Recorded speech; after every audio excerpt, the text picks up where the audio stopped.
Louvado seja nosso Senhor Jesus Cristo. Nós vamos fazer a nossa reflexão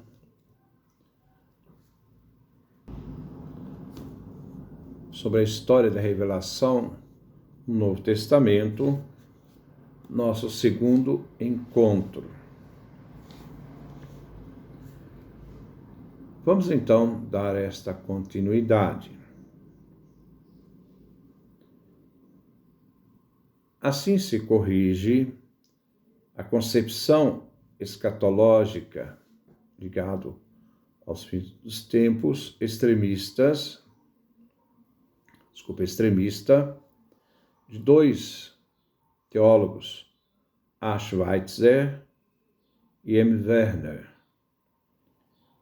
Eles diziam que todo o Novo Testamento tem apenas uma tendência, uma linha, um ponto médio, a parousia do Senhor.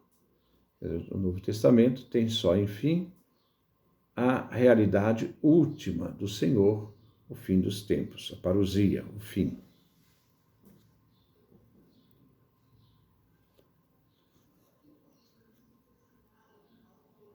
É, portanto, exclusivamente voltada para o futuro.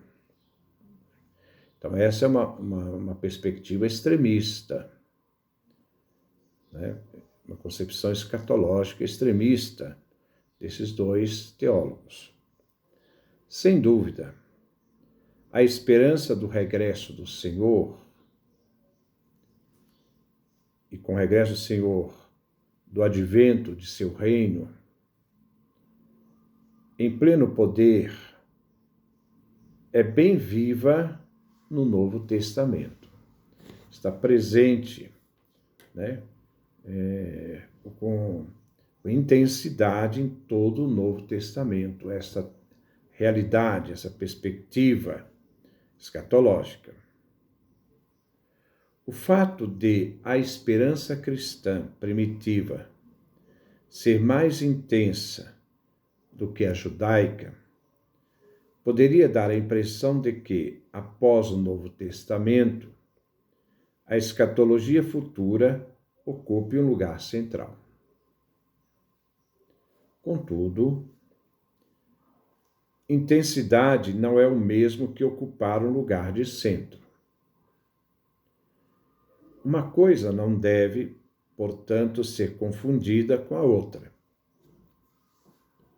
Na verdade, esta expectativa mais forte da parousia deve explicar-se dizendo-se que algo histórico, isto é, a vinda de Jesus Cristo, se tornou um fato, que nele o futuro tinha já começado. Então, não é uma realidade que está para o fim, já é uma realidade que em Jesus Cristo já está na história. Aquilo que você esperava para o fim já é uma realidade da história, já é uma presença histórica no hoje. Noutros termos, a esperança do futuro escuda-se na fé no presente. Eu aqui dou uma parada para ler Carta aos Hebreus, capítulo 1, versículo 1. Muitas vezes, e de muitos modos, Deus falou no passado aos nossos pais através dos profetas. Olha o que o autor diz. Deus não falou sempre, né? Então, ele falou muitas vezes, mas não sempre. Mas ele não falou de um único modo, ele falou de vários modos, pelos profetas, pela sarça ardente, por vários sinais. Deus falou em vários modos aos nossos pais, por meio dos profetas. Aquelas pessoas que são instrumentos de Deus para que Deus falasse por ela. Nesses últimos dias, né, Deus nos falou por meio de um filho, por meio do Filho. Então agora, nos últimos dias, aquilo que os judeus esperavam para o fim dos tempos já se faz uma realidade, porque o Pai Eterno nos falou por meio do seu Filho. Então o Filho é já a manifestação do fim dentro da história. Então não é uma coisa que nós vamos ter depois, mas em Jesus já é presente na história. Né? Então, na verdade, essa expectativa mais forte da parousia deve explicar-se dizendo que é algo histórico, a vinda de Jesus Cristo se tornou um fato, e que nele o futuro já tinha começado. Noutros termos, a esperança do futuro, da parousia, do reino de Deus que vem, escuda-se na fé do presente. Ele veio, ele está presente, ele já anunciou o Evangelho, ele nasceu, ele morreu na cruz, ele venceu a morte, ele subiu aos céus. Já é uma realidade da nossa salvação, já podemos participar dessa realidade. São João nos lembra, conversando com Nicodemos, quem nele crê não é julgado. Quer dizer, a fé já é participação, o verbo está no presente, não é uma realidade que nós temos depois. Nós já temos essa participação não plena, mas já participamos dessa graça. O que ocorreu dá forte garantia daquilo que irá acontecer. Então, o que ocorreu, Jesus Cristo, presente na história, rompeu na história, na realidade, o seu ato salvífico, seu nascimento e ato salvífico, essa realidade é para nós a garantia daquilo que virá no futuro, que vai acontecer. A esperança na segunda vinda de Cristo funda-se no fato dele já ter vindo. Então, aquilo que nós esperamos para o futuro já é uma realidade e uma certeza que nós participamos daquilo que já está presente. Já aconteceu em Cristo, na realidade o Cristo está nessa realidade, esses últimos dias que está na realidade do Cristo e que ainda perpassa toda a história da igreja. A história da igreja refere esses últimos dias até a plenitude. A fé na plenitude realizada em Cristo não é um sucedâneo para a expectativa não realizada da parousia. Ao contrário, foi esta fé que possibilitou e deu origem à expectativa da próxima vinda. Então ela dá uma continuidade, ela dá uma abertura e esperança de que aquilo que nós esperamos, nós já temos a certeza de participar no hoje, mas a plenitude está por vir. A fé na plenitude ocorrida em Cristo é a razão da esperança da parousia do Senhor e da esperança da sua próxima vinda. A luz sobre o presente histórico, testemunhado pelo Novo Testamento, não vem da parousia, não vem do fim, ao contrário. Isto é, a luz da parousia, está na presença histórica de Jesus Cristo. É que decorre a luz sobre os caminhos que conduzem ao futuro. Então, essa realidade que vai nos sustentando em caminho ao futuro. O caminho para o futuro tornou-se visível, é real em Cristo, depois que o ponto médio, o meio, iluminou, de ambos os lados, a linha divisória antes obscura, entre o antigo e o novo, entre a realidade inaugurada por Cristo e aquilo que se espera.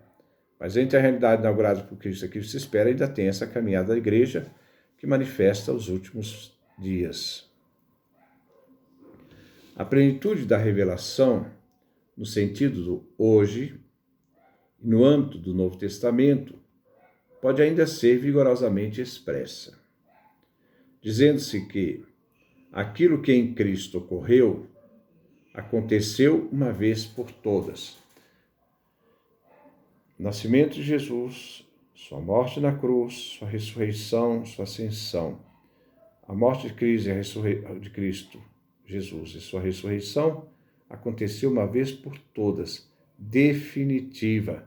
Jesus não tem que sofrer de novo. Sua paixão foi única, definitiva por amor de nós. Então, uma vez por todas.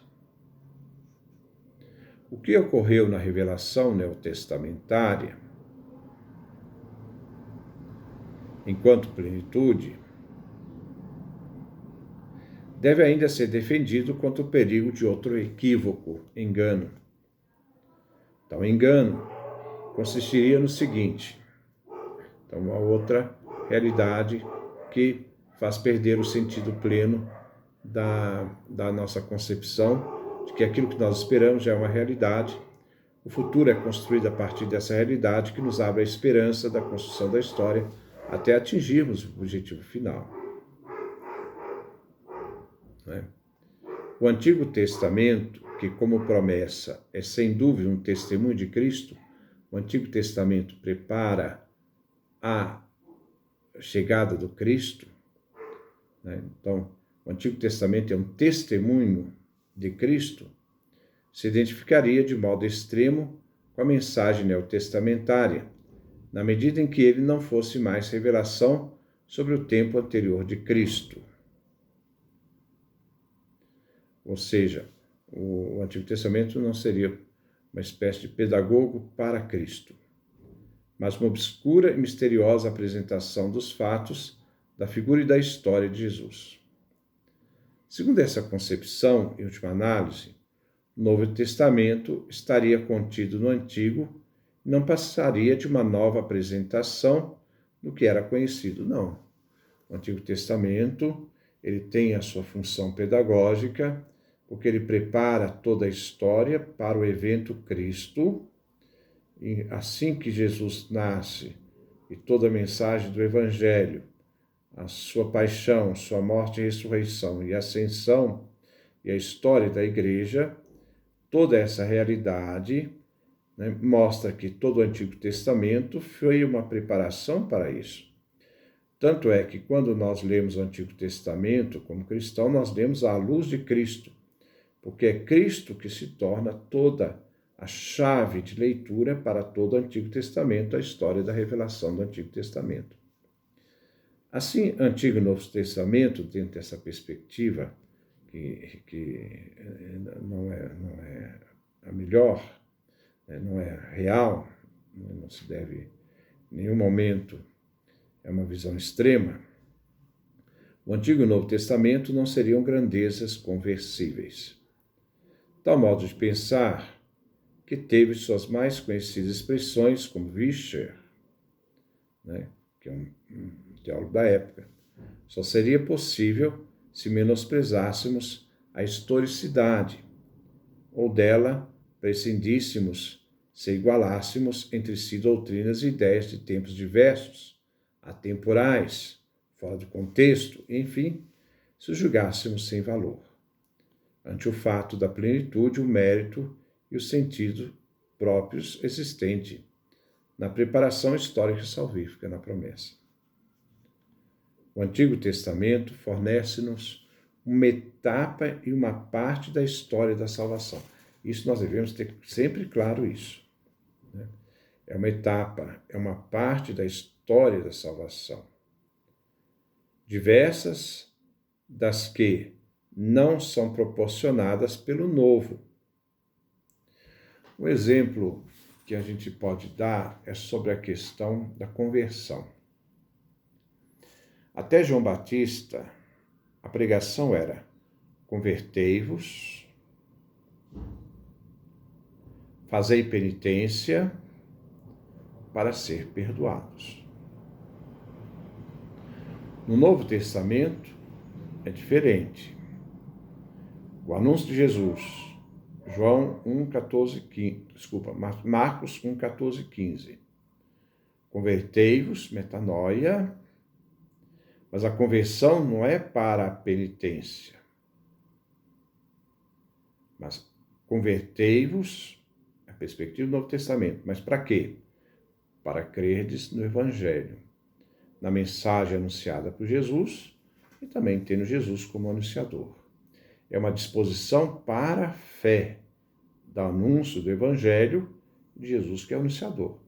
Então, aqui nós temos duas perspectivas diferentes, né? Elas não se negam, mas aqui está a realidade da preparação para a chegada do Cristo e agora a preparação para a disposição para Cristo, por meio do Evangelho. Né? Só lhe conhecemos o sentido se relacionarmos com a plenitude ocorrida em Cristo. Esta relação é estritamente temporal. Jesus manifestou e rompeu na história e reside nas categorias inconversíveis e jamais identificáveis de promessa e plenitude. Nós não vamos mais continuar, não, vamos deixar para o terceiro encontro, mas isso nos alerta, nos abre perspectivas boas para nós entendermos a revelação no Novo Testamento. Né? Sendo que a nossa perspectiva é o que nós esperamos para o futuro, já é uma realidade marcada na história, irrompeu na história com Jesus de Nazaré, que se fez homem, morreu na cruz, venceu a morte, ressuscitou, nos deu a vida, subiu aos céus e continua essa realidade na história da igreja. Isso faz parte do novo, o irrompimento do novo, que aquilo que se espera para o futuro já é uma presença na história, mas aquilo que está aqui presente na história ainda não chegou à plenitude. Então, essa dinâmica é que nós devemos entender da revelação do Novo Testamento. Então, que Deus nos dê a sua graça, a sua bênção, a sua face resplandeça sobre nós.